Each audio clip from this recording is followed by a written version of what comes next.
পেজের follower, rich, engagement হু করে বাড়বে শুধুমাত্র কয়েকটা বিষয় মাথায় রেখেই কাজ করলে।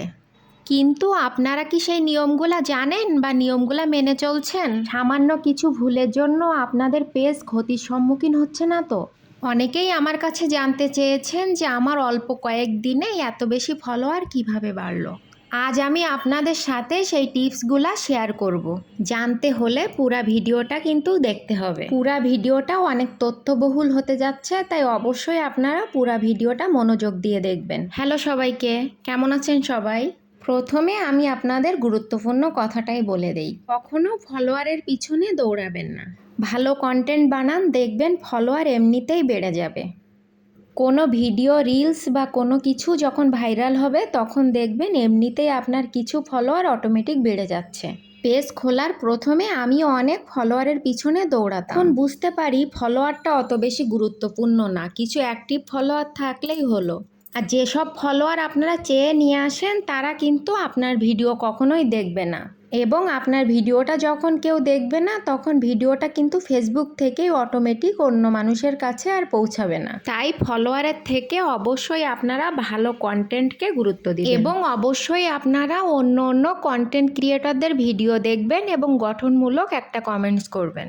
তাতে আপনার রিচ, এঙ্গেজমেন্ট বাড়ার পাশাপাশি অটোমেটিক কিছু ফলোয়ার বেড়ে যাবে। আমি সেটাই আপনাদের সাথে শেয়ার করি যেটা আমি পেজে কাজ করতে গিয়ে শিখেছি।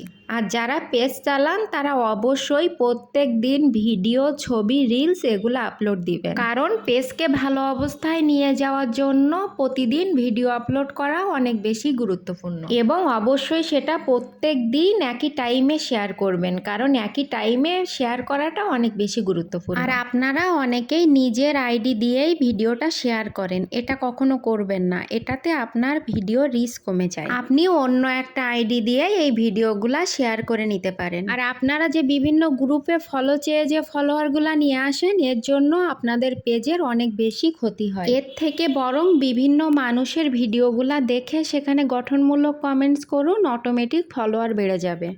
আরও একটা গুরুত্বপূর্ণ কথা এখানে শেয়ার করি, এই যে ফলোয়ার চেয়ে ফলোয়ার বাড়ান, সেক্ষেত্রে কিন্তু আপনার পেজে বিভিন্ন পলিসি ইস্যু দিয়ে দেয়। এই বিষয়টাও সবসময় মাথায় রাখবেন। শুধুমাত্র দুইটা বিষয় খেয়াল রাখলেই ফলোয়ার বেড়ে যায়। এক, অন্যের ভিডিও দেখে গঠনমূলক কমেন্টস করা। নাম্বার 2, মানসম্মত কন্টেন্ট বানান, এমনিতেই আপনার ফলোয়ার বেড়ে যাবে। আর রিচ, এঙ্গেজমেন্টের ক্ষেত্রে অবশ্যই প্রথমে আপনার রেগুলারিটি মেনটেন করতে হবে। নিজের পেজের থেকে অন্যের পেজে সময় বেশি দিতে হবে এবং গঠনমূলক কমেন্টস করতে হবে। যাই হোক, আজকের মতো এই পর্যন্ত। সবাই ভালো থাকবেন, প্রমাস স্টোরির পাশে থাকবেন।